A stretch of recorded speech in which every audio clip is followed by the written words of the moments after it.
Need to transform your forms, entries, and other data? Look no further.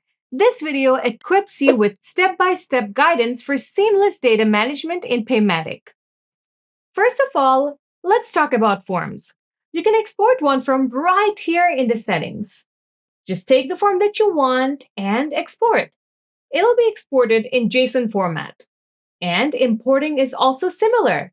Just choose the JSON file and import. Now, exporting form entries is quite different. To do that, just head to the entries of any form. I would like to export these. While exporting, there are a couple of options to choose from. I'll go with this one. And done!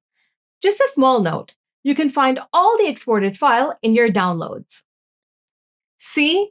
No headache. Just simple and smooth transfer of your data. Paymattic, making payment easy.